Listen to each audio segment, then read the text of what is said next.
Mickey Talks. Well, hello. Matt, I got to tell you, very excited because today we are on Facebook where we're doing it a different way. Normally we go live straight through, but today we're using our software that we used for YouTube, everything else, just to see how it works, right? Yeah. So that we can get full production on Facebook as well, because the Facebook people have been great. All the fans on Facebook. But unfortunately, they and can't see like if we post video clips or graphics or things like that. stuff. So, but now today it's really cool. They have they got what do you call it on there? The words. I can't think of what it's banners. called. The banners. No. Closed caption. Oh yeah. Okay, gotcha. Yeah. Right. So that's cool. Now I know what I'm saying. Now I can read what I'm saying. It helps me. We need that Garrett Morris closed captioning. Yeah, exactly. Hello, Mickey Talks is brought to you by. That was great. So Matt, today's a big day if you're in the service industry. Yeah. Did you know that? National Waitstaff Day. Right? Yeah. National Waitstaff Day. You know what? That is one job I never had, but have complete and total respect for. I have done it. I have employed them. I have every aspect of that server industry I've been involved in, whether it's a manager, an owner, a server. It's a great business. Well, listen to this survey and see how you answer to some of these questions. Yeah, here, ask okay? me the questions. Yeah. All right. Happy National Waitstaff Day. Is that what it's called? Yeah, National Waitstaff Day. So anybody in the waiting business, the service industry, happy day to you. Yeah, look, if you're going to be out at a restaurant or a bar tonight, Tip a little extra. Tip nice, yeah. So have you ever eaten food off a customer's plate? Yes. Like what? I'm not going to lie. Somebody left some steak and they didn't want it. My God. What I did, though, I take it in the back. I cut off where they chewed. Oh, And yeah. What the hell what's the difference? I don't know, man. You think about people sneezing on their food. Relax. Like, people like that. I don't care. I can't ask I you was this. thinking You're like married. maybe a fry. Oh, I've eaten fries as I'm taking them out. Right, yeah. Yeah.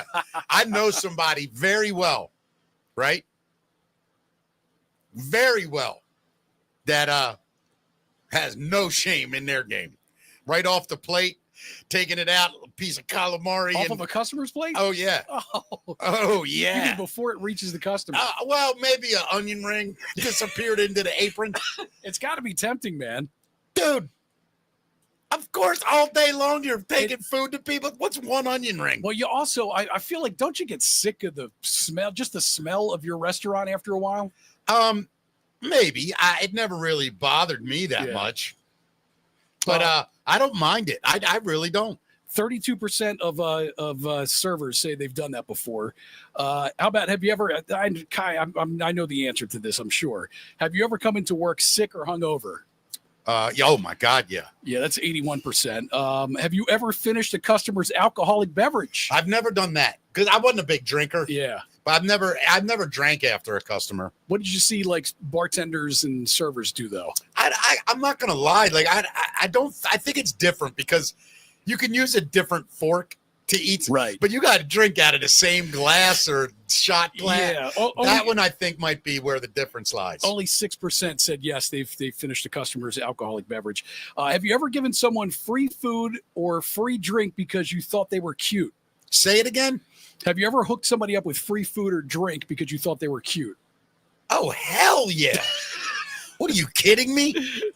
That's I met my second wife. Is that right? No, I'm kidding. But yeah, I've done that many times. 30% of people said yes. They've done that. When I was at Hammer Jacks managing, I would see like the hottest girl in the world. Not the hottest, because I'm not walking up to the hottest girl in the world, but like an attractive girl that I thought she'd never. And I would walk up and I'd see her trying to get a drink. It's packed. And I'd walk up and, we wore street clothes. There was no uniform. Yeah.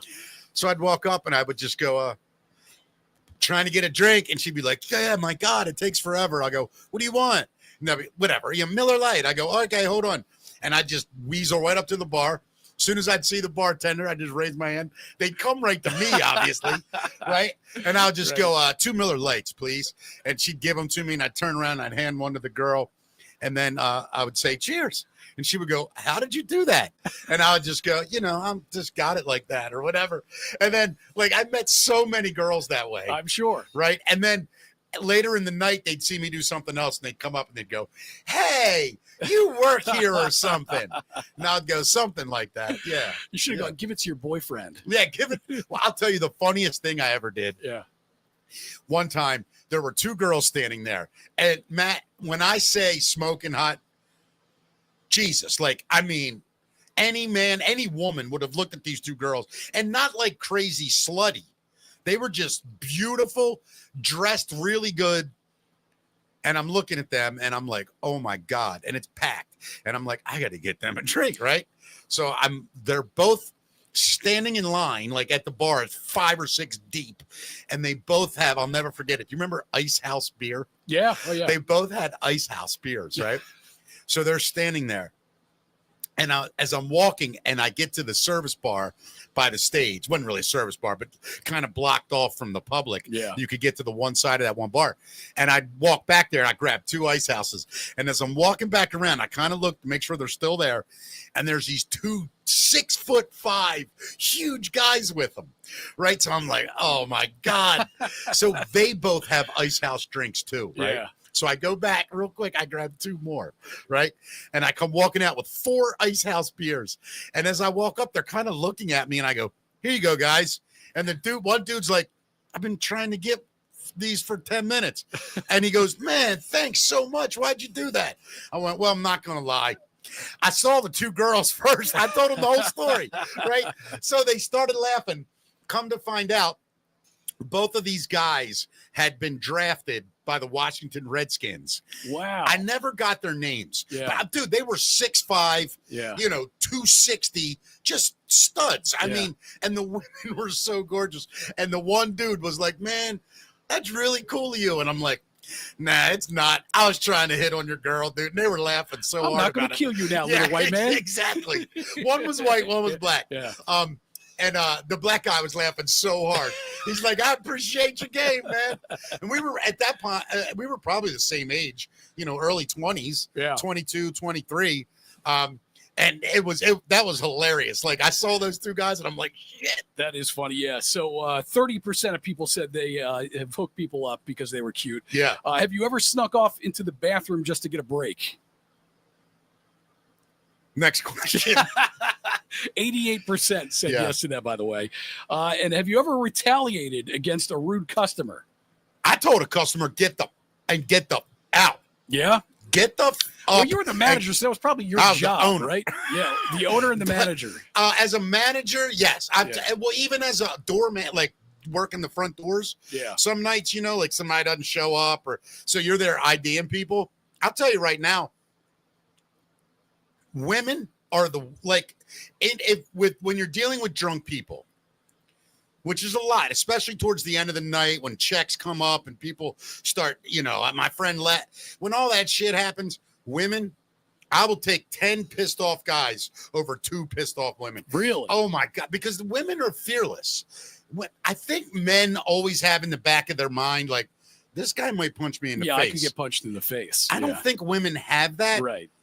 I wish they did. Like, it sounds terrible, but I wish more women understood, like, when you talk to certain people a certain way, Yeah. certain people don't care. And Well, they it's will, true. they will hit you. They will. Didn't you ever get like a female bouncer for that reason? Dude. So Julie at Hammerjacks, I got to get her on the show to tell some stories. Yeah. I mean, because like Julie was one of the best. She was, I think, the second female door person ever at Hammerjacks. And really, it was in a month of the first one.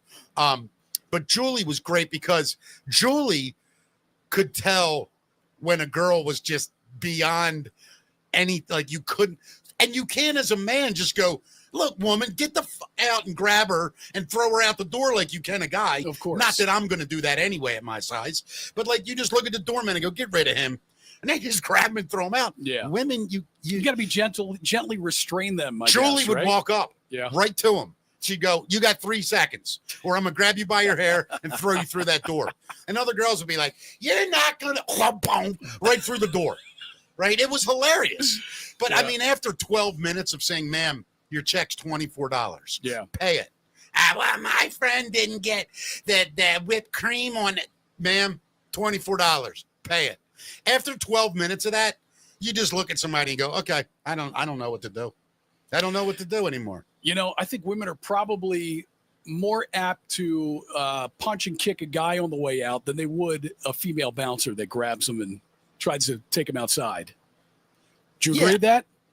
Say it again. A woman would be what? Yeah. So a woman, if a male bouncer was taking physically her outside, handling her, she would be more apt to kick and punch him. Oh, yeah. Than she would a female bouncer. Well, once another woman grabs a woman and that smaller woman or weaker woman realizes when it comes to men, they don't ever think, oh, this guy's going to punch me back. Yeah.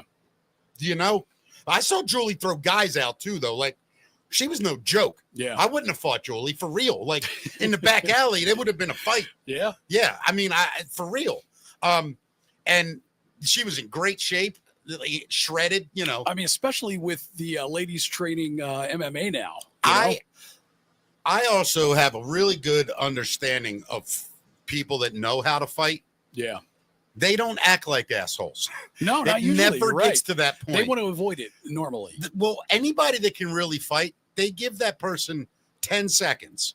Because if you can really fight, you're not going to give them a chance to get other people involved. You just know what to do. Yeah. And I've seen so many guys just be like, dude, get this guy away from me or it's going to be ugly. And I think they also know that if this does pop off, I'm going to jail. Yeah, I'm that going to guy's not going to win. Right. I'm going to win. I'm going to go to jail. Yeah. Right. Yeah.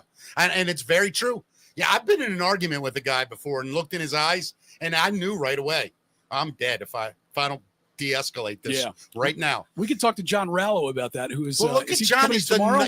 John Rallo, MMA, UFC, early guy, went on to get Shogun fights, ground control. Tommy Lee's bodyguard. Yeah, the nicest human being you'll ever meet until it's time not to be. When he was at Harbor Inn as a doorman, and he was like 18 or 19, and the toughest guys on the planet hung out there because that's where the tough guys hung out. Yeah. You went there to prove yourself. I went there to watch guys prove themselves. I had nothing to prove.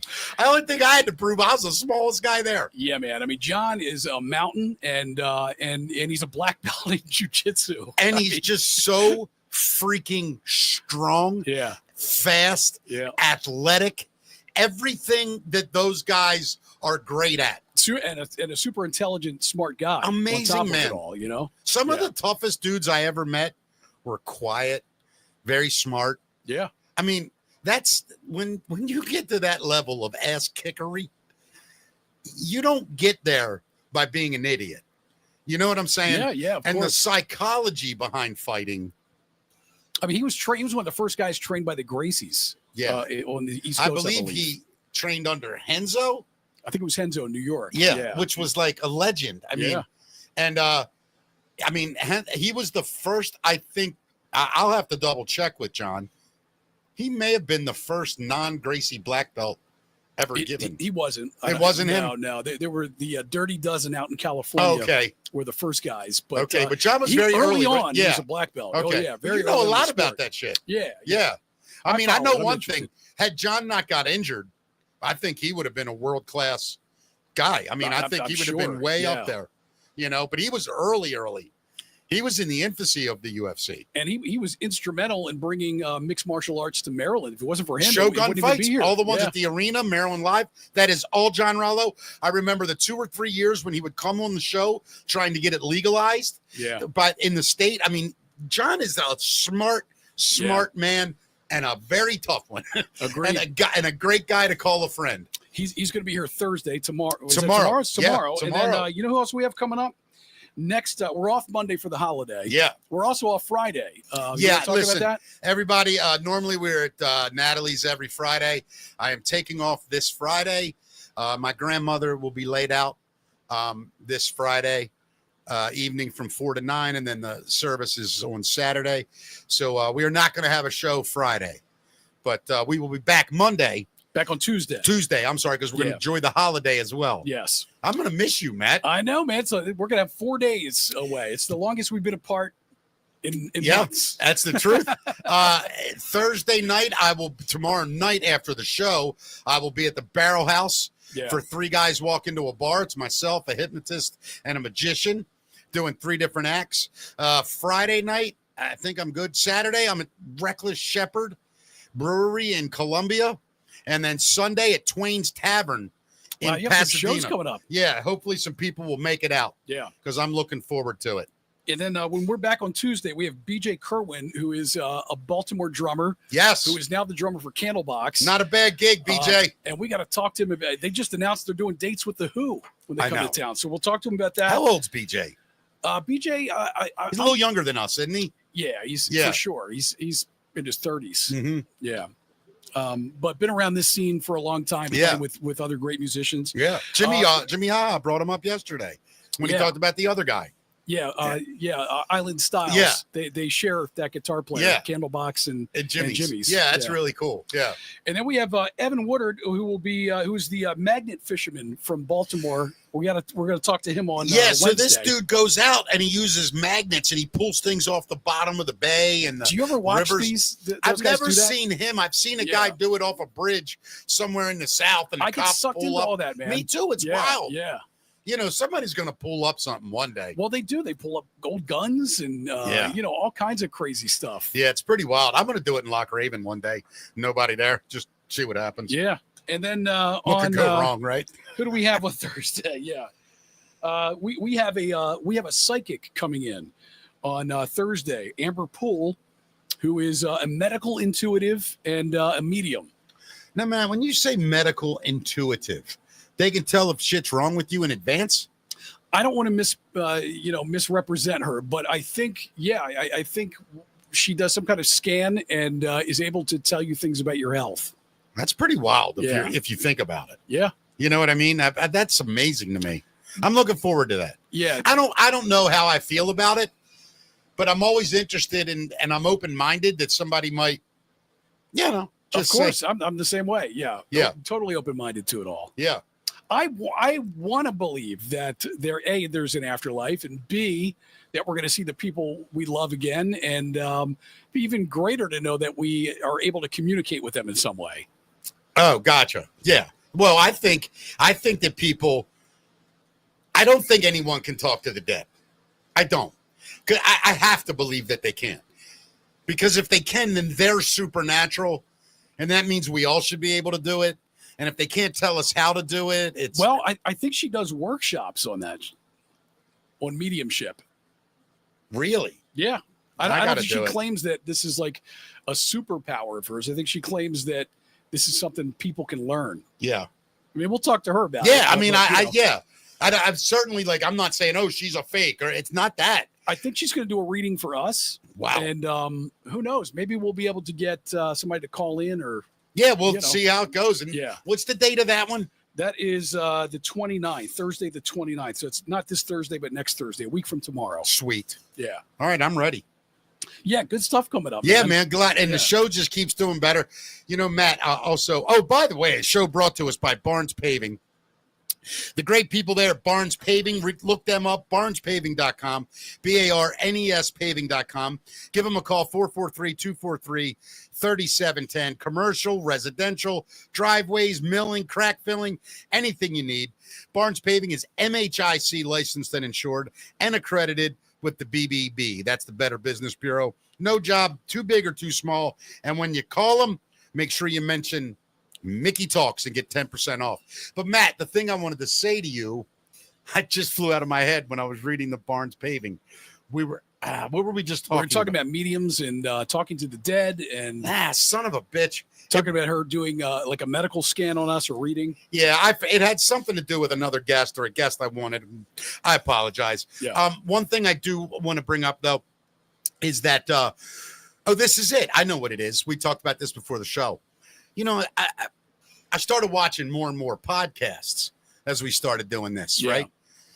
And nobody really does it like we're doing. It's different. Like people have their different things. Do you mean local podcasts to us in Maryland here? Anywhere. Like I don't see anybody doing really the kind of thing we're doing. By the way, do you see this? How loose? Look. I know mine fell off the other day. I think it was right after you used it. I think you twisted around. You're always moving, and I think you twisted around. I swear to God, like this is so fucking aggravating. You need a roadie, man. We need a roadie in here for you to handle microphone mishaps. God, this won't even spin now. It's like No. stuck. Here, unplug it. I'm going to talk for a minute. You unplug it. And yeah, just Put the camera on you. Oh, yeah, good idea. Thank you. So, yeah, we're not going to be at Natalie's on Friday. Hopefully returning the following Friday. And, yeah, Mickey is trying to get the microphone back up on the stand right now. So, yeah, good guest coming up. And today I think we're going to get into Matt's Music Minute in a little bit. And, of course, That's the Facts. Matt will tell you all the latest happenings and headlines that are going on. Almost there. We really need to get you a roadie, man. No, I don't know what's wrong with these goddamn clips. And I apologize for using that horrible language. Yeah. The Lord's name in vain. But I think even Jesus would be a little frustrated. I don't know if they can hear you. I think Jesus would even be a little frustrated at this point. My goodness. It's like, come on, man. All right. Now, that's the best I can do. There we go. All right. Hopefully It's looking good. Yeah. I just can never get happy with it. I want to get a lavalier. I swear. No, those lav mics suck. I think they make good ones now, though. They use them on the news. How bad can they be? Just use one of the regular stands over there. No, it's screw too it on. tall. Yeah. I need a little tiny stand. We'll get you a phone book. Son of a bitch. Anyway, you know what else I was thinking? Yeah. Why don't we just get a radio show, too? Yeah. Do a radio show in the morning. Well, now that you say that, Yeah. you're right, man. We're doing almost kind of a radio show on TV. Right. That's what we're doing. That's what we're doing right Yeah. now. So why don't we just do a podcast on the radio? Yeah. It's not like radio, anybody cares anymore. Yeah. You know what I mean? I know people listen to the radio in the car. I get it. I do. But it's not what it used to be, certainly. But I wouldn't mind doing that. We ought to get up early in the morning again? You know what I want to try one time? What's that? We do a week of mornings here. Yeah. Go on. Oh, you mean us here? Go on like in the studio? 7:30 to like 9. Woo! Could you do it? Oh, yeah, yeah. You want to try it? I'm actually doing it this week, Yeah, I know. I didn't want to bring it up. Yeah, but we can for sure. go ahead. Yeah. Talk about it. No. I was just saying, I'm on the bay with Huber this week, but I could get up and do it. I would love that. I would love to do it. You want to try it? 4 a.m. And are people going to be listening in their cars though? Not 4 a.m. 7:30. We'll go on the air at 7:30 and just do our show. Okay, so start at 7:30. Yeah, we'll start at 7:30 in the morning. That's even easier. Yeah, we'll get it maybe 7:30. We'll do it till about 9. We'll book a guest like it's nothing. Do our show one morning. See if people are into it. Yeah, let's do it.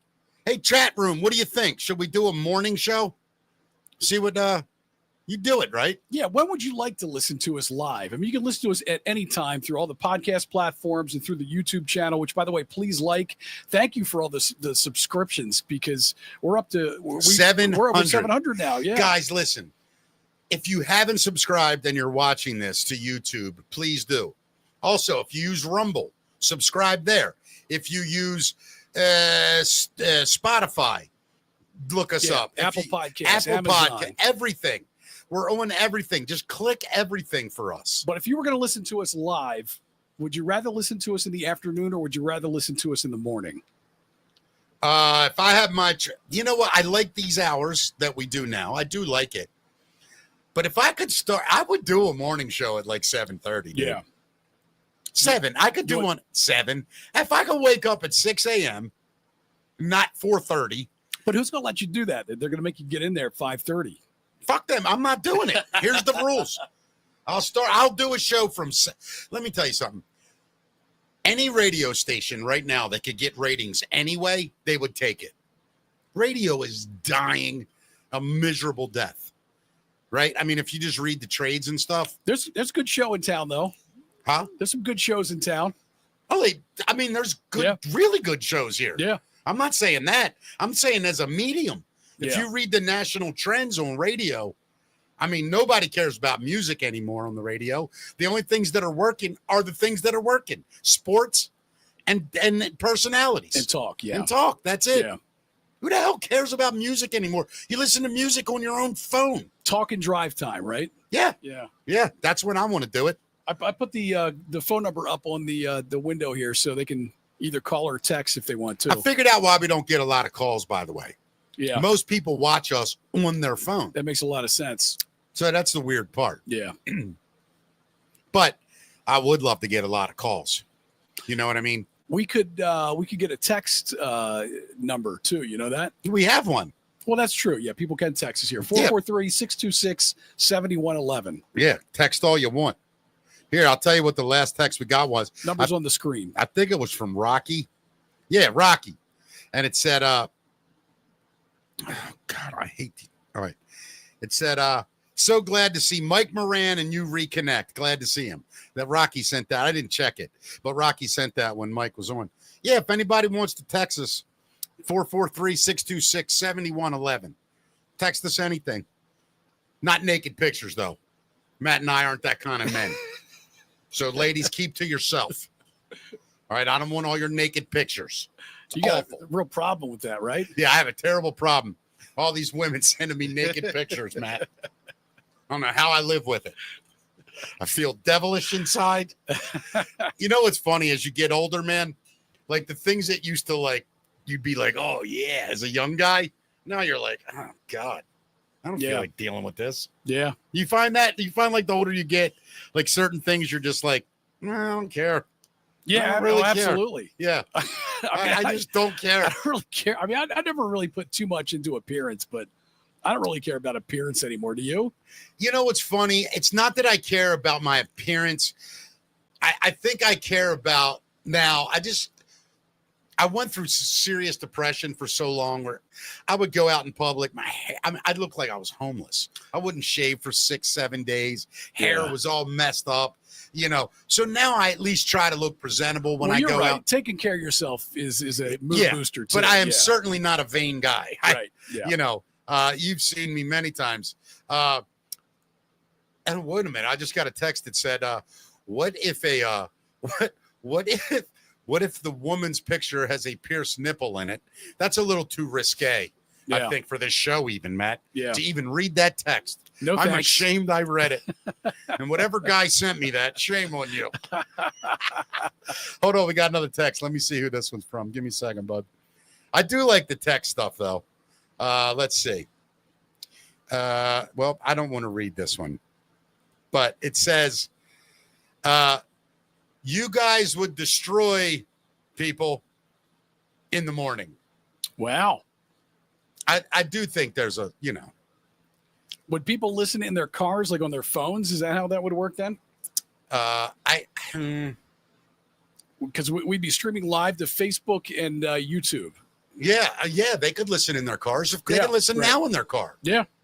All you got to do is connect your Bluetooth and listen to us every day at 5. That's all I listen to now. All I listen to is my phone. Yeah. Yeah. You know what I listen to a lot is I listen to Bill Maher's podcast. What is that called? Oh my God.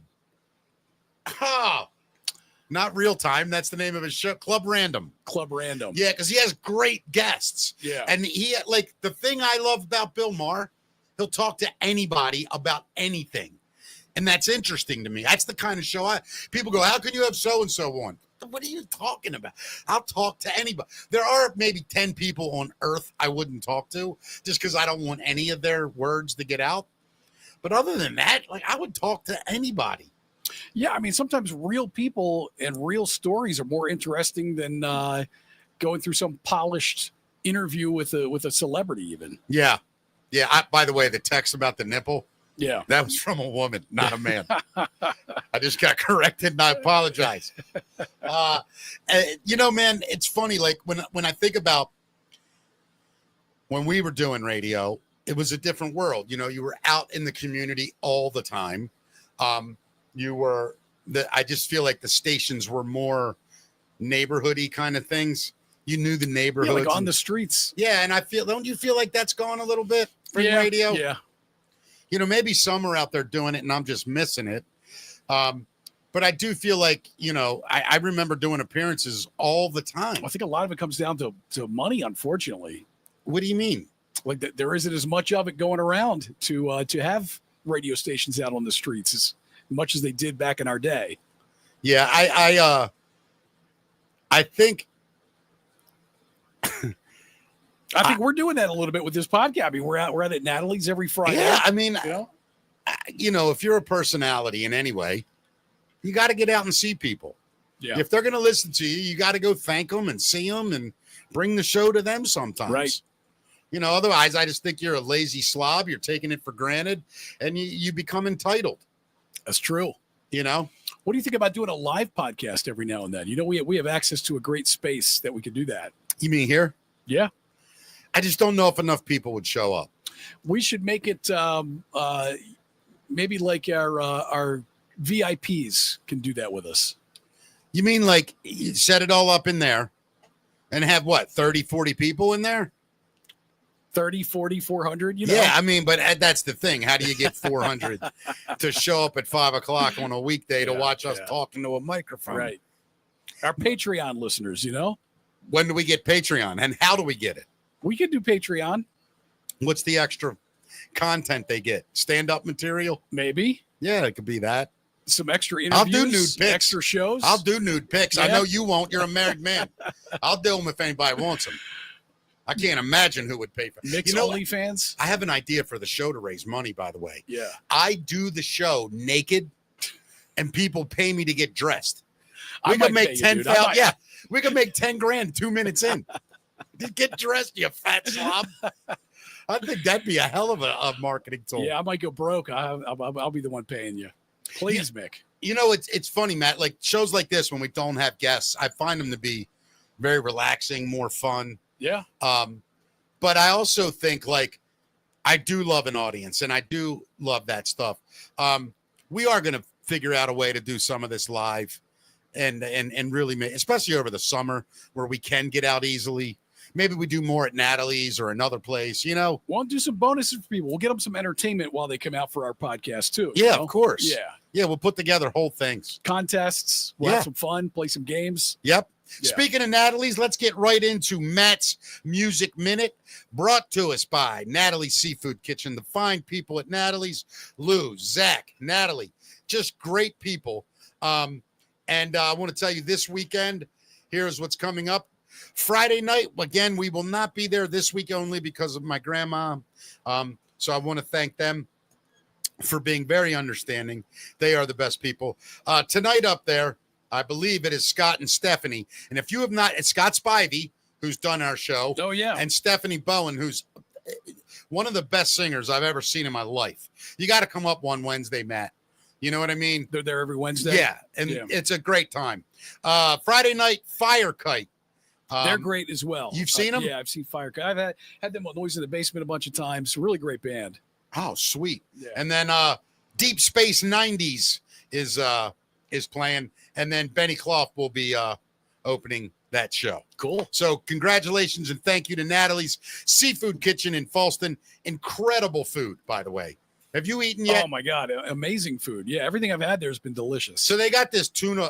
Do you say poke? How do you say that it's word? a poke bowl, right? Poke, right? I think so. Yeah. Somebody spell it phonetically in the chat room so I don't sound like a total white trash racist. But I think it's poke, tuna poke. I don't mean any disrespect if I'm wrong. It's incredible. Yeah. I've gotten it like 6 times. I know, man. You're addicted to that. It's so freaking I always good. get crab up there. Their Maryland crab soup is awesome. Yeah. I had the crab dip up there. I really want to try the lobster ravioli. I haven't tried that one Yeah. yet. Oh, I thought you had that one night. No, I didn't. Okay. Somebody else did. You know who had it, I think, was Paul's wife, Leslie. Ah, I think she had it and liked okay. it. So It looked amazing. yeah, it did look incredible. Yeah. All right, let's get into it. Here's Matt's Music Minute. All right, we've been talking a lot about drummers, especially with the Foo Fighters. They've actually haven't announced a replacement for drummer Josh Freese yet, but they've added more shows to their schedule. October 2nd in Indonesia, plus dates in Does that even Japan, count? October 7th and 10th. Does Indonesia even count if you're in a rock band? Of course. Yeah, I don't know. What's the market like? like? You think so?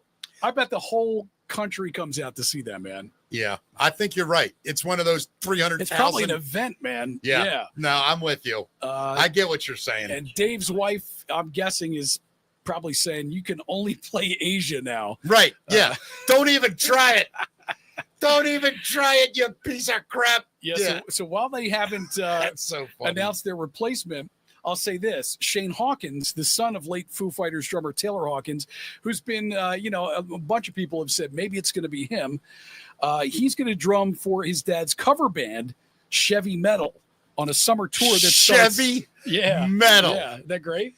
That's beyond great. The tour starts July 19th in Denver, wraps up August 31st in California, which would be perfect to pick up these fall shows with the Foo Fighters. But we don't know that's going to happen. That's all us kind of speculating at this point. Well, I just think that like when you are, what is that word? A legend, right? I guess Taylor Hawkins, you'd have to call him a legend. Sure. And then you have a son. It's always so hard to be the son, obviously, right? Like, look at Wolfgang. Yeah. I mean, he's managed to make his own name. Phenomenal musician. Oh, for sure. But he's still not Eddie. Everything he does is going to be in his dad's shadow. Yeah. So to take your dad's gig, albeit honorable, it's got to be tough for an artist from a individualistic standpoint. Like, forget that that's my dad.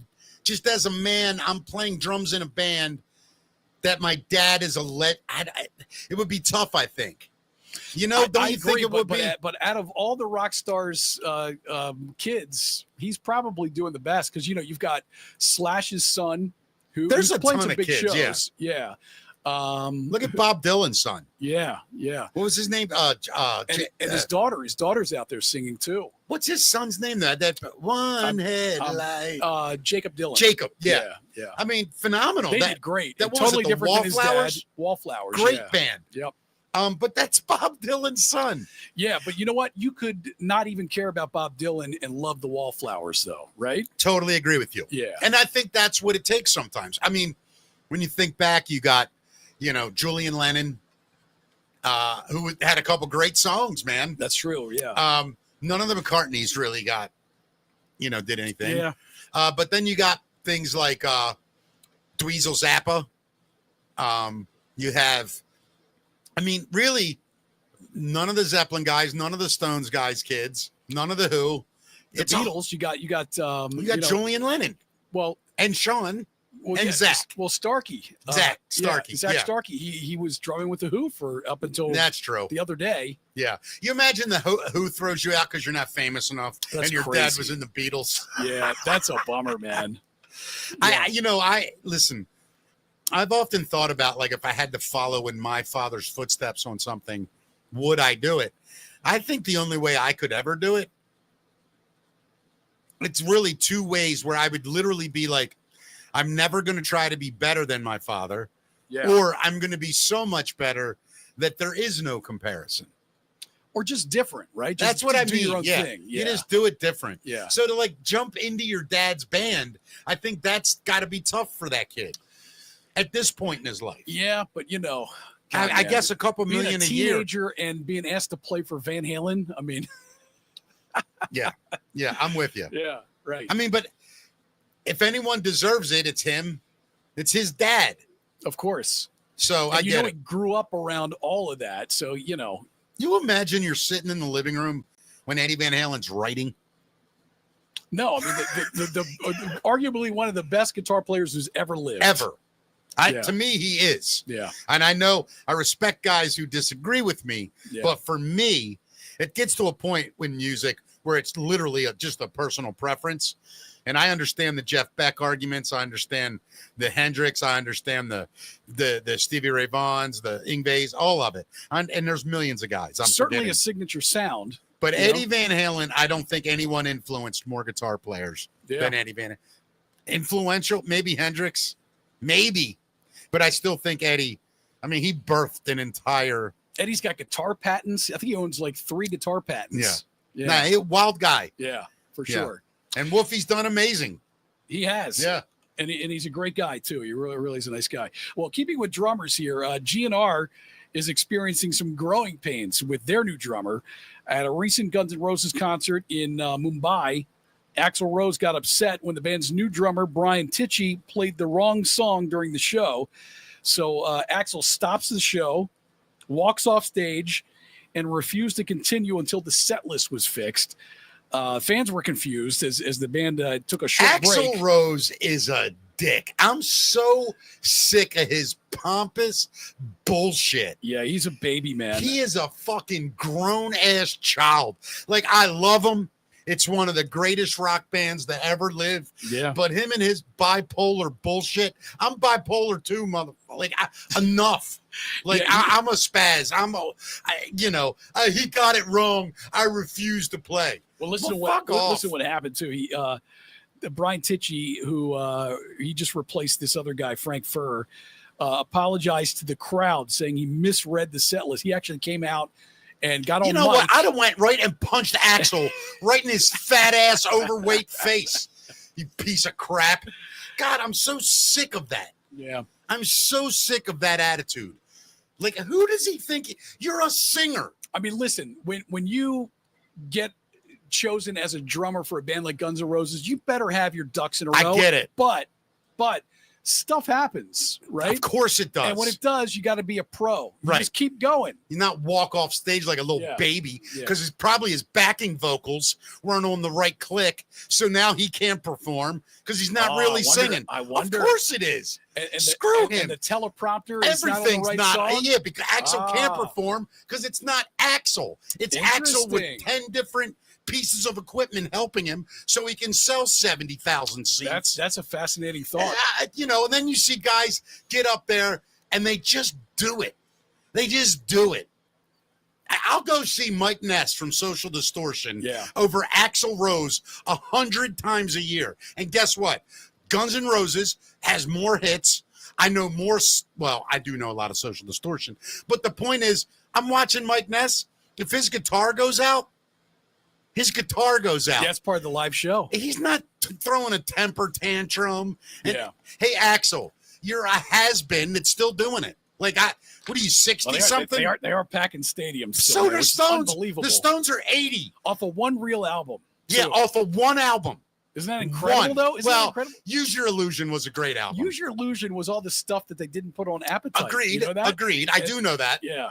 I mean, but however, it's still a good album. Yeah. And then he spent 12 years making an Chinese Democracy? Oh my God. The biggest piece of crap ever recorded. He spent like $14 million Yeah, he's a on jackass. that and took 12 years to complete it. He's a jackass. I hate that they're so good.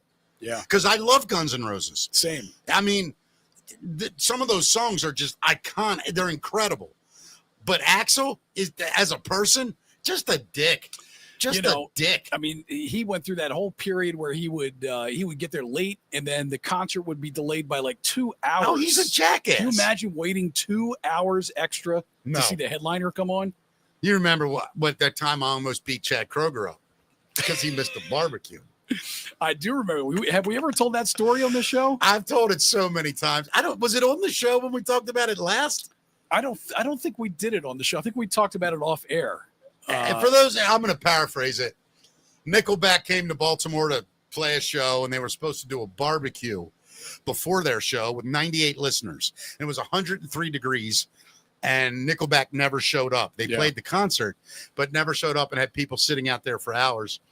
So the next day I went on the air and just trashed them. And the listeners called you and said, "Hey, man, this happened. They never showed up. And that. You guys gave us this prize package Correct. where we're supposed to hang out and do a barbecue with Nickelback, and they never showed up." Yeah.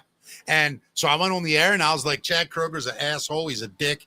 Didn't even show up. Screw that band. Blah, blah, blah, blah. 15 minutes later, the studio phone rings.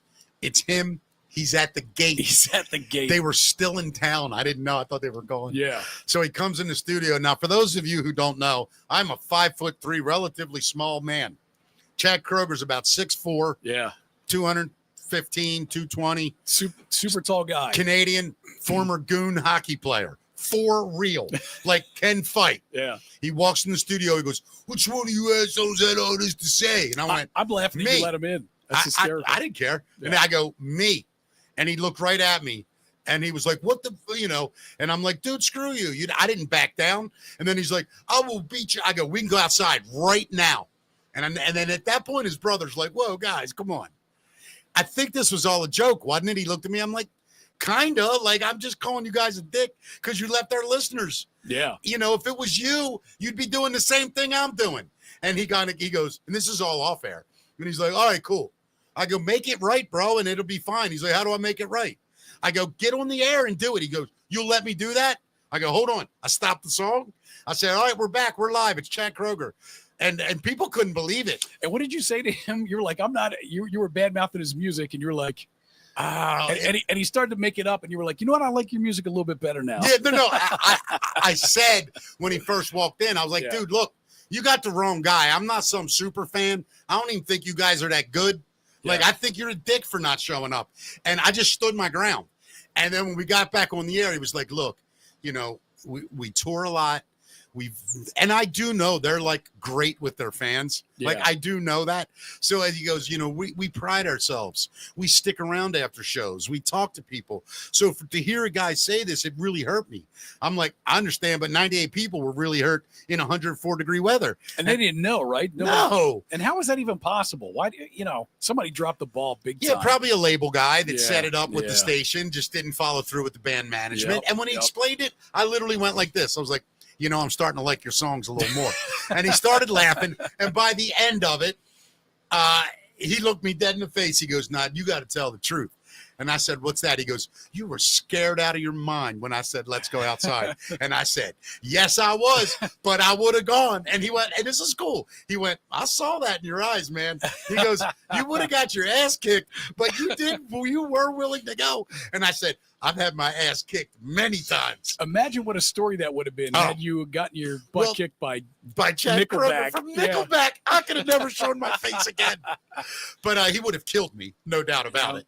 I found out later he actually is like a really tough dude. Like he's no joke. Is that right? Yeah. But 10 years later, they were playing like I think it was an Thanksgiving football game, and they called the station. And now, but when I did that with them, I was working nights with Jen. Right. I remember. 10 years later, I'm doing mornings, you know, with Amelia and Scott and Josh. And he calls, and I go, "Hey man, there's a story around here, you know, about you and a dude here." And he's like, "Oh, dude," and he goes, "Dude, every city I go to, some dude walks up to me from the local crew and is like, hey man, is it really true that some radio guy called you out and said he'd fight you in a parking lot?" He goes, "I've answered this question 25,000 times." He's like, yeah. And I go, "What'd you think of that guy?" And he chuckles. He goes, "Was it you?" And I go, "Yeah." And we both just started laughing. And he goes, "If I ever come to town again, I'm kicking your ass." I said, "I'm leaving town if you come again."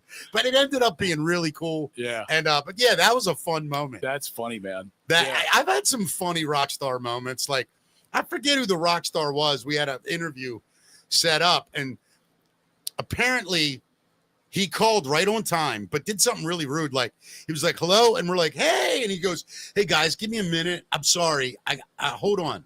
And we're sitting You're there. like live on the air. Yeah, like this. Yeah. Like imagine this. Mm-hmm. Oh, hello. Yeah. So we're waiting. I swear to God, 8 minutes. We're just like this. So finally he goes, "Hey, what's up, dude? I'm sorry." I go, "Hey, thanks for calling. Bye." Click, and just hung up. Just never said a word to him. Who was that, or you want to say? I can't. It might not have been. You know who it was? Who's the girl, the actress from American Pie, the real hot one? Actress from American. That's in a band? No, it wasn't a band. I was wrong. She was an actress. Oh God, Denise Richards. Oh, is that her? Yeah. Yeah. Oh, is it Denise Richards? It's one of those chicks, Elizabeth. Yeah. One of the hot girl from American Pie. Okay. Whoever that is. And I just hung up. And the publicist, the guy that always sets these interviews up, called back to Scott, and he said, "Dude, that was the funniest goddamn thing." He's like, because the whole 8 minutes, I'm like, can't wait to talk to her. I'm just going to hope. Now I remember it because it was her. Did she know you guys were live on the air? I think I don't know. Yeah. Because I think a lot of radio stations used to record them. Yeah. You know, a lot of guys won't go live. Right. Radio guys won't. Sure. You know, there's a lot of guys like that. Of course, yeah. They won't do anything live. I won't do anything recorded. Yeah. I don't like recorded stuff. I like saying it once and then never having to hear it again. Yeah. Saves you on the... People in the chat room, Axel's on the line. That's what they just said. And then somebody said, "I remember that with Chad. That was incredible." Yeah, it was so much fun. Like, I love doing that stuff. That's hilarious. Yeah, man. What else we got in Matt's music? Now with social media today, news about your favorite band can come from anywhere, really, like a Fleetwood Mac update from a landscaper. Michael Gambino, who owns Gambino Landscape in Simi Valley, California, posted a photo of himself and Lindsey Buckingham on May 12th on Facebook. He wrote the caption that Buckingham was a longtime client of Gambino Landscape, 2 homes, stopped by our job today, and we spoke for about a half hour. He's got a new album coming out in the spring of next year, along with a documentary about Fleetwood Mac, and that's how the world found out about this from his That's hilarious. his post. Yeah, That's hilarious. Yeah. Rats himself out. Is Yeah. that what happened? yeah. right? Well, his landscaper guy shows up, talking to him in the front yard, snaps a little selfie. Guy, Yeah. Lindsay tells him what's going on with the band, And he posts and it. he posts it, and then the world finds out the news. Yeah, probably wasn't even supposed to tell him about the new album or anything. Of course. And Yeah. are all 4 members still alive? Lindsey Buckingham, Yeah. Mick Fleetwood, Stevie Nicks, and the chick. Who was the other one? I feel so bad. I'm blanking now McKen- too. Oh my I God. know. How come we can't remember her name? What a sad thing. Christy. yeah. Christy. Christy Oh my Brinkley. God. No, Christy McVeigh. No, I'm looking it up. God darn it. Watch, I'm going to ask Anyway. Gemini this and see. I use Gemini, by the way, not Google anymore. Same thing, probably. But I just like the little circle it makes. Didn't Google just buy them? I think so, Yeah. but I like using it better. Who were the members of Fleetwood Mac? Mine doesn't talk either. I Yeah. love this. What was her name? Christy something. McVeigh. McVeigh. Christy McVeigh. God. God, Lord. Oh. Oh my God. That was a really bad brain fart, dude. That was a couple horrible. of old guys. That was like With brain brain fog. diarrhea. That Yeah. wasn't a fog. Anyway, he asked if there was going to be they would ever perform together again, and he said that all depends upon Stevie, who apparently is also a client of Michael Gambino's landscaping. Really? Yeah. That's hilarious. I want to know who this Michael Gambino is. I know. Were you a Fleetwood Mac fan? I appreciate them. I was never a huge fan of them. I'm like you. But- We missed them. We Yeah. were a little young Yeah. for them, but as I learned about music later in life and what really great songwriting, wow. Oh, for That sure. album, Rumors, Yeah. holy shit. Yeah. What a legendary album. Agreed. I turned my son onto it and he was like blown away by it. Yeah, I wouldn't mind hearing a thing from them. I appreciate them more now Me than, too. than I did when I was younger. How do you feel about Kiss? I like Kiss. I've never been a massive Kiss fan Yeah. though either. How I know about you are? Yeah, I love Kiss. What about let me ask you, do you still or did you ever have an affinity for KC and the Sunshine Band? Love them. Dude, Absolutely. Reminds me of my childhood. Me actually. too. I Yeah. swear to God, every time I hear KC and the Sunshine Band, I think of my mom and my brother and sister and all of us dancing in the living room to those songs. I think of soccer, me playing soccer when I was young, because I we used get to it. have like banquets or whatever Yeah. at our school and Yeah. church, and that song would be playing because it was Yep. big then. Yeah. I think I had a chance to see them a few years ago. Were they at Pier 6, I think? I don't know, but what a fun time. I would love to see them. I remember as a kid, and I'm not kidding, I forget the year. If I have to guess KC, 76, Yeah. 77, it's right there. So many fun songs. Oh, and I remember my dad one time sitting at the table. We were little, and he was talking to my mom, and they must have just come out. And I just remember my dad like 3 times saying, "The guy's white. He's a white dude. Right. Like this guy's white." And we're listening to it. And when you're a kid, you don't know never what he means. Yeah, you never Right. know. But Jesus, when you listen to that, it's like, wow, how much funk I know. was in that stuff. Loved it. I was thinking about my child. I don't think there was another white guy in the band, though, was there? No, I don't Yeah, believe it. I yeah. think he had a white backup singer. Yeah. Girl. I could be wrong about that. But that was like, did you ever see his behind the music? I don't think I saw It's it. no. incredible, by Yeah. the way. Yeah. His name is Casey something. Yeah, yeah. And Casey. Yeah. Right. Anyway, in this documentary, he said the first time we performed live, he goes, the band used to open up and I would come out when the song would start to sing, I would make an entrance like a James Brown. Yeah. He goes, so my band's playing, and he goes, I look out and it's all black audience, and we're thumping, man. The place is pumping. And I walk out on stage. He's like, it was like a needle skipped across the record. We were like, huh? He said, but by the middle of the first song, everybody's digging it. Yep. I bet. Yeah. That's got to be tough. He's the real deal, man. Yeah. You imagine that's like the Eminem of the 70s. Yeah. Right? Yeah. Kinda. Yeah. Anything else? That's it for Matt's Music Minute. All right. Matt's Music Minute brought to us by Natalie's Seafood Kitchen right in Falston. Incredible place. It is a great date night. It is a great family night. It's a great solo night. It is really a spectacular place. And that tiki bar is, especially my when the weather's favorite nice. place to be now and be outside. Yep. It's so awesome. Congratulations to Zach, Natalie, and Lou, and all the fine Kristen, all those good people up there. And they're supporting us, so we really appreciate them. Yep. Bel Air Road in Falston. All right, now, Matt, we're going to get right into What's the Facts, Matt, but I have a quick thing I want to tell everybody. Yeah. Big show this Sunday night in Pasadena. If you are in Pasadena this Sunday night, I will be at Twain's Tavern. I haven't been to Pasadena in a very long time, and I'm really looking forward to it. I know it's a holiday weekend. It's a tough night, but if you're not doing anything, you want to see a really funny comedy show, myself, Nick DiCarlo, Bam Jacobs, just a killer show. I mean, these guys are smoking. And so if you're not doing anything in the Pasadena, you'll be done by 10. You know what I mean? Sure. Shows at 8. Twain's Tavern. Please go down and check them out this Sunday night when I'm there. So now let's get into it. Brought to us by Barnes Paving, BARNES paving.com. Give them a call at 443-243-3710. You're going to get a free consultation, and make sure you mention Mickey Talks to get 10% off at Barnes Paving, and let them help you with all your paving and asphalt needs. Barnes Paving is MHIC licensed and insured and accredited with the Better Business Bureau, and the 10% is real. Make sure you mention us. All right, Matt, it is time for That's the Facts. Matt, what do we got? There's been a maintenance worker that has been charged in connection with the New Orleans jailbreak. The inmates escaped, of course, through a hole in the wall behind a toilet in the early hours of Friday, while the lone guard watching them went to get food. Authorities have arrested a 33-year-old maintenance worker in connection with the escape of 10 jail inmates. Sterling Williams admitted to law enforcement that one of the escapees advised him to turn the water off in the cell before the men slipped away through a hole behind the toilet. And, of course, instead of reporting the inmate, Williams turned the water off, directed them to get out, and their scheme was successful, of course. He's been charged with 10 counts of principal to simple escape. And the absence of the inmates, many charged with or convicted of violent offenses such as murder, was not reported for hours after that. And 5 have since been apprehended. 5 still at large right now. It's a crazy story. Yeah. 10 guys, murderers, can walk out of a jail. What motivates a guy to help 10 inmates, 10 murderers? Money. Yeah, that's kind of what I was thinking. That's all it is. You think it's like gang money? Of course it is. The other thing could be fear, right? Well, I mean, look. Yeah. I mean, if they knew the guy or knew his family or knew how to get a hold of him. You know who we should ask is Bones.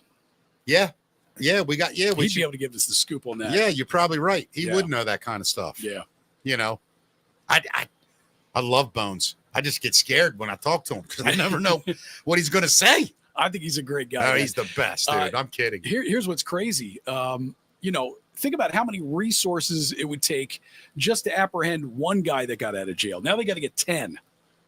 Well, I think the weirdest part of the whole story is how long it took before they realized it. Crazy. I mean, that just makes no sense to me. They dropped. If I lived in that community, I would be horrified. Can you imagine? Imagine you. How old's your daughter? Yeah, 13. She's out riding her bike, and you hear 10 murderers just got out in your neighborhood. Right. You kill people. I mean, it's insanity. Yeah. And then that woman, I don't know if she was a warden or the sheriff in that area. Did you see that press conference? Yes. What a shit show that was. I mean, that was a joke. Yeah. They had no answers. Nothing. Yeah. Basically, that woman, you know what I would have respected? If she would have come out and said, listen, We have no idea how this happened. We are perplexed. We are going to do everything we can to figure it out. Please know that, yep, somehow we missed something. We screwed up, but we're on it. Instead, it was like, well, we're not sure who helped them. We do everything we're supposed to do, including those 4 donuts you probably eat before 8 every day. Well, it's bad enough that they got somebody on the inside that helped these guys, right. But then, nobody was watching the cameras. Nothing. Nobody figured it out for hours. Nothing. Yeah. Nothing. And they still haven't apprehended them all. You know how we walk in this building every day and leave and nobody notices, right? Yeah. This isn't a jail, though. Like, right. We can't do that at jail. Yeah. It's crazy. I don't get it. It's bizarre. Nuts. Yeah. It is nuts. Well, there's a mortuary who got it dead wrong as well. A Los Angeles family is suing a funeral home after workers misplaced their loved one's body and dressed another corpse in its clothing. So Amanda Hunt says she arrived at the Harrison Ross mortuary to view her late uncle's body and was shocked to see somebody else wearing his suit. She says, it was a guy laying there in my uncle's suit, but it wasn't my uncle. I just kept looking at him, and I'm like, he couldn't have gotten that dark. Yeah, he couldn't have turned black when he died. Even worse, she says that the worker dismissed her concerns and insisted it was the correct body. What an idiot. Yeah. And that she was the one who was mistaken. Hunt said, that's not my uncle. My uncle wouldn't have gotten that dark. I showed a picture, and she said, yeah, you're right. Give us 1 minute. Oh, my God. Yeah. Now, listen, I'm going to see my grandmother tomorrow at 4:00. Right. If I walk in there and there's a black man in her dress, I'm not going to cause problems, but I will not be told that that's what happens when she dies. Right. Oh, man, that's crazy. What a crazy story. So there is this is crazy too. A 24-year-old Venezuelan man posed as a teen and attended Ohio high school. Saw for this over story, a year. Dude. Go ahead. I don't want to interrupt your story, but I can't wait to talk about it. Yeah, Anthony Emmanuel Labrador Sierra was arrested in Ohio on Monday for pretending to be a 16-year-old attending Perrysburg High School. The 24-year-old enrolled in 2024 in January using fake documents, including a false birth certificate, and joined the school's soccer and swim teams. His guardians tipped off the school after learning he was an adult, and police arrested him during a traffic stop on May 19th. He's facing felony forgery charges. The school called the case highly unusual. I mean, talk about another institution dropping the ball. Well, this is weird. We don't usually let grown-ass men in here, but somehow it happened. Dude, he's got gray hairs in his beard. Dude, that story. I mean, listen, I bet you, I'm not kidding, until I was probably 21, 22. Yeah. I could have stayed in high school, like the way I looked. I was tiny. I was a baby face. Yeah, I was too. Yeah. Yeah. But 25, I mean, here's the weird part. Did I miss part of the story? Wasn't he living with 2 people? Like, who was he? That's the part where I'm confused. Like, who were his parents? Like, well, it says that Labrador had a driver's license and a social security number, which helped him enroll. So he somehow obtained illegal documents. But I think the people that turned him in were who he lived with. Well, they said, well, yeah, let me see. His guardians tipped off the school. Okay, that's my point. So he had legal guardians. Yeah. So he fooled them. Yeah. Like, that's crazy. They eventually figured out he was a grown man. Like, we got to stop sending this man to high school. And what if he brought a girl home one day and they think it's a normal? God, think about that. Yeah, yeah.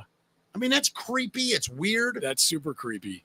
I wonder if there's more to the story. I think there is. Here. It might have been a threesome gone wrong or something. God. You know what I mean? Yeah. It's bizarre. Here's some craziness that just went down in Charleston, South Carolina. The police down there got to see a whole new side of Superman. Police say they observed a man walking in nothing but his underwear and shoes and yelling incoherently. Yeah. They say he kept insisting he was Superman and God. He was also yelling about, quote, vague historic events and appeared to be drunk or on drugs. And this is the even crazier Was this Florida? part. No, this is Charleston, South Carolina. Close enough. We're getting down there. Putting Florida to shame. Yeah. Police took the man into custody and later determined that he is not Superman, but he is instead 53-year-old William Mullins McLeod Jr., a well-known local attorney and a former political figure who once ran for governor in 2010. There's a man who just cracked is what happened. Yeah. That's all that is. When you see that shit, right? Like, remember when Martin Lawrence ended up in the LA on the street? No, I don't think I remember that story. He basically they arrested him in the street screaming. I think he was in boxers, like nothing else.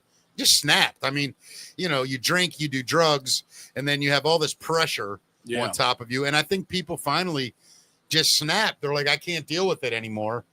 I don't care. Think whatever you want. I'm nuts. Put me away. A lot of that's a cry for help. People don't know how to just say, hey, I'm fucked up. I need help. So what they do is they do something crazy, knowing, all right, they'll see I'm crazy, then they'll help me. I learned that for real. So you think they do it as a cry for help? A lot of times. Doing it without kind of being aware that they're doing it? I think it's kind of I think they're aware. I do. Kind of like a Britney Spears shave her head type thing? Yeah. I think what happens is people get to a point, I've been there, where you don't even know how to explain what's going on in your head. So I think that people tend to do things to say, okay, look, I'm crazy. Help me. And it's sad. Usually, when it's violent, that's different. When somebody beats somebody up or rapes somebody or that kind of shit, that's different. But when somebody just, gets naked, starts yelling incoherent shit. I'm Superman. They're fried, man. And the human mind, the human brain can only take so much before it will do whatever it wants, man. And a lot of times I believe your subconscious is just screaming. I'm sure taking a lot of drugs helps too. Yeah. I mean, that all messes with it. It definitely does, without a doubt. So scientists created holograms that you can see, hear, and feel. This is it. We're done, Matt. I know. Listen to this. Researchers from the University of Sussex have found a way to create cutting-edge holograms that you can not only see, but also hear and even feel. And they pulled it off by drawing on some vintage tech. The researchers published a paper on their device, which they call the multimodal acoustic trap display. And the device works by using... I'm sorry, Matt. Read that again. The name of it? Yeah, it's called the multimodal acoustic trap display, or MATD. Yeah, I was trying to come up with the acronym. I'm sorry. I didn't know you were going to do that. That's all right. I'm trying to think of a word. Matted. Matted, yeah. The device works by using ultrasound I'm going home waves. tonight, Matt, to get matted. Yeah. I'm going to go get matted tonight. They use ultrasound waves to trap and move a 2 millimeter wide polystyrene bead around in midair. The bead traces out an object's shape in 3 dimensions, while LEDs shine red, green, and blue light on it. And because the bead is moving so fast, the human eye sees only the complete shape. A compelling illusion, not entirely unlike the way a rapid series of still frames looks on a moving image, like a movie. Yeah. And then, the use of ultrasound waves allows the device to produce audible noise as well as a physical sensation. So even if not audible to us, it says that ultrasound is still a mechanical wave, and it still carries enough energy through the air, and it focuses this energy, which can then stimulate your ears for audio and your skin to feel content. It's insane, dude. Yeah. I mean, my God, where are we heading, man? I don't know. I mean, what would you do with that? What could you do with that? That's the dumbest question I've ever heard. I mean, that's where we're heading. It's really, it's scary, man. Well, you're going to be able to bring historic figures back to life. You're also going to be able to bring any woman you want to life and any man you want to life. Yeah. And imagine having a girlfriend that physically pleasures you, talks when you feel like talking, never complains, never says no, and it's totally your servant. I don't know. That is where we're heading. But that's not it would never be my thing. But you say that now, Matt. If it helps somebody that is lonely, I have no problem. You're missing my point. Yeah. How many times do you think people are in relationships where they're driving and they're by themselves and they go, I really don't want to be in this relationship, but I don't want to be alone. so that people spend their whole lives with someone they can't stand. Now, if you get all the joy that person brings you and none of the bullshit, why would you consider it? So you think you would end up with a hologram? Do I? No. Yeah. Because unless that hologram can become conscious almost, like I don't know. If it's driven by AI, it might seem kind of conscious, right? Yeah, I mean, if they can respond in kind, meaning, I love you, and they say, I love you too, and it's a really creepy slope. I mean, I think humans are messing with being human, and I don't like it. I'm going to be honest. I mean, I think it's scary, and I think it's something that we really should. I'm not a guy that wants to regulate any kind of progress, but you're talking about things now that will remove people from society for life. What's kind of already happening with on phones a small scale. On a small scale. Imagine now, Friday night, 6:00 at night, you're driving home from work. You pick up your phone and you type a couple things, and you type, cook me a steak, put on the news, set the thermometer to 70, clean the house, and get me a baked potato and corn, and I'll be home in 30 minutes. Call my hologram friends. Yeah. And then, and be dressed provocatively. And I want to have sex first when I get home. Then I'm going to eat. Then we're going to watch TV. I mean, what human being wouldn't want that sort of just absolute servitude? I mean, it's intoxicating. You're a king. You're your own king. Yeah, but as far as a human relationship with somebody, what are you talking about? I've already described everything in a relationship: sex, duty, honor. They're all going to be met. The only thing that's not going to be understood is what the AI is really thinking about you. 95% of men, do you really care? I'm being honest here. If you could start a relationship and the woman did everything you asked, and this goes for women too, to men, it doesn't matter. But the other person does everything you ask, always is happy, and no matter what you say, they laugh, they feel great. They don't really feel bad. Can't that get quite boring though? Oh, I'd love to give it a shot. To get everything you want? Yeah, that could be horrible. Yeah, after a while, you just get everything you want. Because I don't get everything you say. I'm living the exact opposite every day. I never get anything I want. Everything I say is wrong, no matter who I'm talking to. So, yeah, I'd give it a good decade of, hey, thanks. I need another drink. A little bit of differences to make things interesting. And I'm telling you, a lot of people don't, Matt. Yeah. I know what you're saying, and I get it. I agree with you that there's going to be a lot of people that are attracted to that, and it's going to make a lot of people who might otherwise be lonely not lonely. I'll tell you this much. Can you imagine? Just think about this. You're 19. You're a video game guy, right? Mom, imagine the graphics they'll make for video games. Dude, you'll be in them. You're going to be in them, number one. But you're a 300-pound, 20-year-old guy. You're not an attractive man. You work somewhere that's not the best, right? You make a couple dollars an hour. You come home. You sit in your mom's basement. You're, young man. And all of a sudden, you have an AI smoking hot girlfriend. Really? You think that guy would rather deal with the girl that works, at the Wawa, that gets off at 4 a.m, who is just as miserable as him in life, and that's his girl? I mean, I get that you're saying you want that connection, but I'll tell you. But is it going to be healthy to cut yourself off from real humans, though? How's it unhealthy? I don't know. You just lose touch with people. Yeah. Human contact. And that's because we were raised in constant contact. Yeah. Imagine you grew up in the 1800s. You saw the people that lived in your prairie. Yeah. That's it. I mean, we're just so accustomed to a way of life that when people think, oh, my God, you wouldn't see anyone else. Yeah, I'm good with that. We're going to be so old and senile when this happens. We're not going to know how any of it works. Oh, I will. I'm going to be the only 98-year-old guy out there getting, what's it called, matted? I'll be getting matted every day. 98 years old. That's hilarious. Yeah. I know you probably will not visit the world's first space hotel, which is set to open in 2027. What is it? It's the world's first commercial space hotel. Voyager Station is what it's called. It aims to be open by 2027, accommodating 280 guests and 112 crew members. The project is being planned by Orbital Assembly Corporation. What are you going to do the first night you get there? It's all rich people. Yeah. You know, one of these women that are loaded are going to get there and go, yeah, I don't, let's go. I don't like it. Can we stay at another place? Get an Uber. She's going to be floating. She's Yeah. like, I don't really like this place. This It sucks.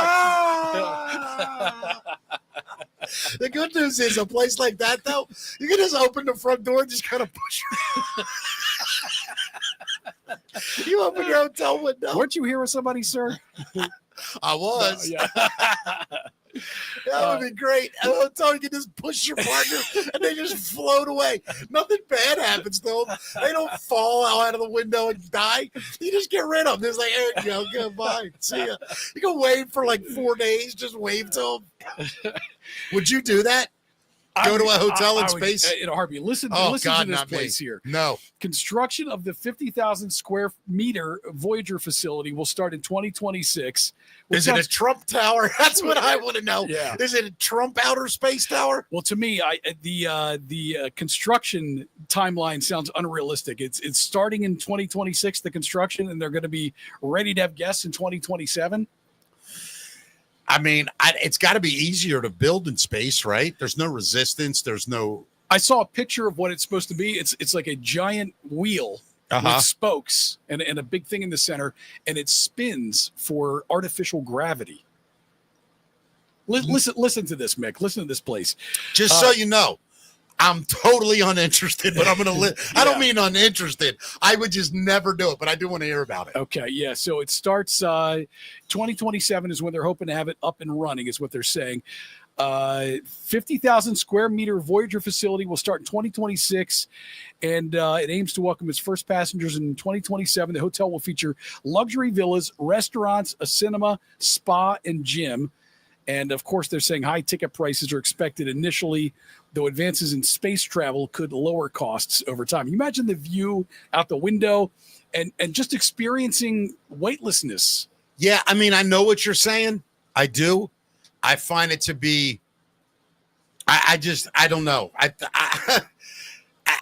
never wanted to. I love the youth. Like, I'm a huge fan of youth, and what I mean by that is music, culture. They drive us, man. They find new stuff. Yeah. And I've always looked back and said, all right, what are you kids into? You know, my kids have turned me on to some. I just feel like we're entering a time where a 5-year window is eternity. I mean, yeah. Think about the year 2000. We're basically all locked down. Can't go anywhere. Have to wear a mask. You mean 2020? What did I say? Yeah, you said 2000. I'm sorry, 2020. Yeah. We can't go anywhere. We're stuck in our house. You know, if you do drive, you got to wear a mask, which is like wearing a rubber while you masturbate, wearing a mask in your own car. Idiots. Anyway, so that's where we were 5 years ago. Now they're building a hotel in space. Yeah. Like, it's insanity. I think Mick, we got a space force now. I mean, I get it. I'm just saying. Countries are planning to build stuff on the moon, and there's weapons in the sky now and satellites. And when do you think the announcement comes? You know the announcement. When do they make it? I don't know. I mean, at some point, we're going to have to get off of this planet. No, not that announcement. What announcement are you talking about? That they're real. The aliens and the ship. Well, when do you think Trump goes, listen, I tried. That's why I started Space Force. I do a terrible Trump. I just like doing it. We have. I like your Trump. The best Space Force is the greatest. It's the greatest Space Force of all the Space Forces. I got probed. It was the best probe I've ever had. The greatest probe in the universe. I'm telling you now, when you get up there, go to Trump Mars. Trump Mars. We named it Trump. It used to be Mars. Now it's Trump Mars. Yeah, I don't know what's happening, but I always have I have a pretty good gauge on the zeitgeist of things. People really close to me. Haven't they already admitted that, though? Not really. There was a guy. They're saying they don't know. They'll admit that they don't know what it is. Well, listen, there was a guy. We talked about this a couple of weeks ago, I think it was. There was a guy who just recently had a meeting with Congress and was talking about the 4 different types of aliens that the U.S. government is aware of. This is a very well-respected physicist who's worked with the government and secret projects for a long time. You know what? Talking to a congressman. I'm going to try something. And I don't even know if this will work. I have no idea.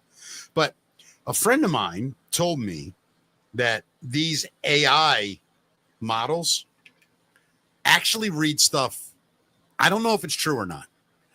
But they have access to any computer system in the world, even like top secret stuff. Are we gonna have social security? Yeah. What word am I looking for, Mick? Wait a minute, let me do this. Secret Service showing up at our building here. Let's ask this question. Here we go. Has there been undeniable proof that aliens exist? So let's see what this thing says. She's gonna talk to you. This says, there are 3 men at your front door right now that would like to speak. No, I'm kidding. While the scientific community widely acknowledges the possibility of extraterrestrial life, there is no undeniable, definitive, or conclusive proof that aliens exist or have ever visited Earth. So that's what like the general consensus of the everything on the internet thinks. So then you say to yourself, all right, are all these coincidences? And maybe it's us developing technology that we don't want the world to know about. So we're going with the alien thing as a government. But it's not just us. It's all over the world. But it's our shit or China's. Yeah. Right? Would we acknowledge that China has these weapons that could take us out in a second? And would China recognize that we have weapons that could take them out in a second that they can't fight against? No, of course not. But there's a lot to all kinds of countries, not just the U.S. Not only reported sightings, but high-ranking military. I forget there was a leader of I feel like it was like Iran, or it was one of the Middle Eastern countries, wrote a book, and in that book talked about meeting with. I thought that was King Hussein from Jordan. Maybe that's who it was. Maybe that's who it was. Yeah, this was like 20 years ago, 25. Yeah, I don't think it was that long ago. No, that it happened. Oh, yeah, maybe. And then the book came out not too long. Yeah, right. I could be wrong about that being King Hussein from. Well, he was the one that said there's an intergalactic federation or a galactic federation. Do you believe that? I think that Do you think there's aliens out there? Of course. You do. And you think we've been visited? I don't have any proof. Right. I would like proof. But in your gut. Do I believe in my gut that in this incredibly humongous universe? Yeah.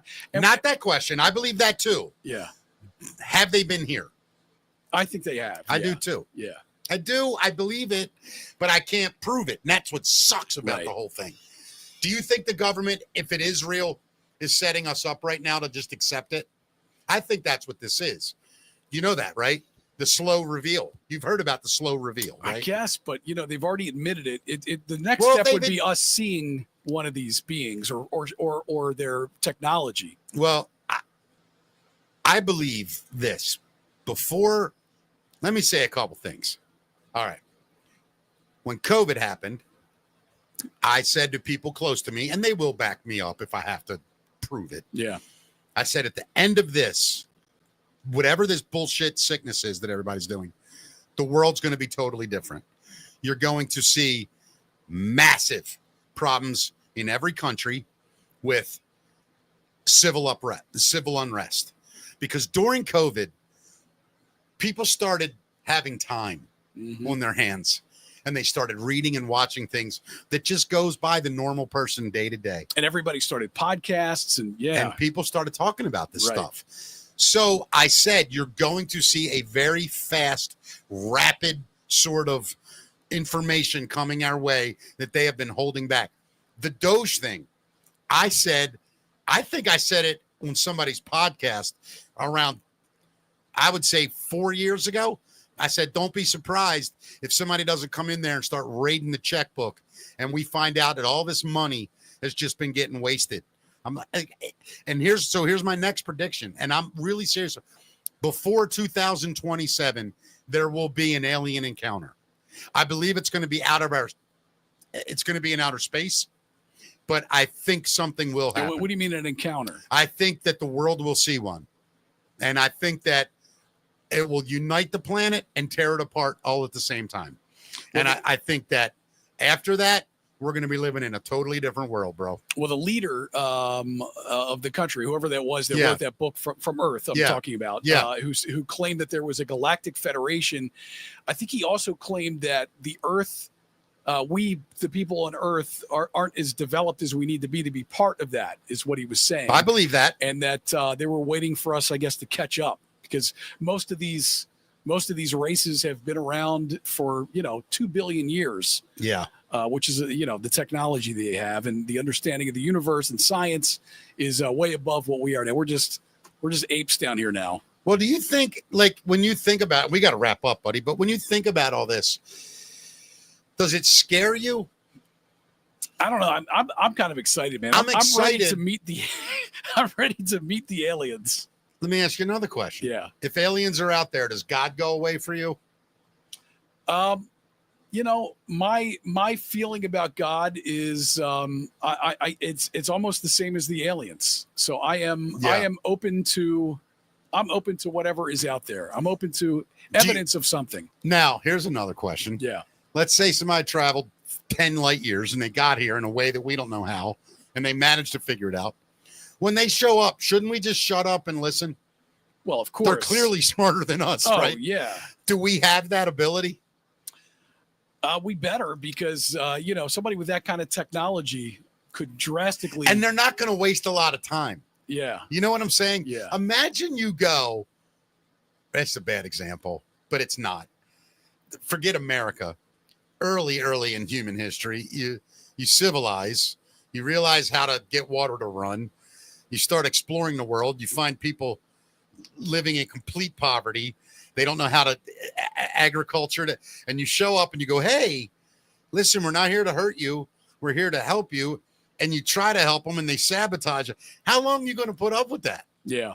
Well, that's what he said too. Another thing was they're waiting for there to be one world government. They're going to come down here and deal with all the different country leaders and stuff. Well, that's why I said it's going to be outer space. Yeah. They're going to basically, I think the aliens are coming and saying, look, we're here. You guys are fucking this up bad. You should be one planet, not 170 countries. Like, do you realize you're like Delaware compared to the universe, and you're acting like a big deal? And I think that's when people on Earth are going to have to go, oh shit. Well, look, science and military is going to be paying very close attention, I'm sure. Oh, my God. They're going to want to know everything. Yeah. Have you ever met any of the like real deep military guys that you never even heard of? Like, I got to meet a guy. Yeah. Works at the Pentagon. Like that kind of guy that knows everything. I got a couple friends who work. Whenever you bring this up to them, they always have the same kind of answer. Well, they can't talk to you at all. No, but they'll say things really interestingly, like, is it real? And they go like this, man, all I can tell you is everything I've seen, there's no definitive answer either way. Yeah. And that means, yes, they are. I can neither confirm nor deny. Right. Which means they're real. Yeah. But I can't tell you. Uh-huh. I don't know, man. It's creepy and crazy. Let's wrap up with this quick story. Yeah, here. man. Go ahead, buddy. There's an LA barbershop who is warding off the homeless by blasting the song Baby Shark. I love it. His methods to keep people away. This is a surefire winner. A barbershop in downtown LA is playing Baby Shark on repeat to keep homeless people from camping outside. The owner, Peter Yoon, started this in early May because encampments were blocking his business and scaring customers away. The loud, catchy song makes it hard for people to stay near the shop. One woman screamed and threw her shoes when it played, and others have moved their tents down the street. Yoon said he's not trying to be mean, but he wants the city to fix the problem. I get it. Yeah, of course. I think it's genius, though. I do too. I have zero problem with it. I'll give the guy $5 too, though. I have no problem doing that. You know what? Did you ever hear this story? A friend of mine, you wouldn't have heard this. A friend of mine owned a coffee shop in Hollywood. Yeah. And he had a bad homeless problem. He took 3 hoses and a rain spout and put it like 4 feet out from his door, right? Yeah. And put hoses in them, and it just poured water. Huh. And the homeless guys used to hang out and lean against his window. So as customers walked up, he stood right there. He turned the water off. Customer walk in, he turned it right back on. he had a walk water, up. he had a moat. He had a moat, dude. That is An hilarious. aerial moat that just kept the homeless people away from his storefront. You know what I would like to think that I would do? You know those stores that have, you can go in there and you can buy a meal and you put it up on the bulletin board, and then a homeless guy can come in and get a meal. Yeah. That's cool. But long as you stay out of off the sidewalk and let our customers in, I don't have any problem. When we had the comedy club downtown, you'd get them every now and then, like there'd be a line out the door and they'd be coming around begging. I just used to go out and I'd go like this. Hey, how much for you to leave? Give me $10. Bye. Goodbye. $10. Get up the road.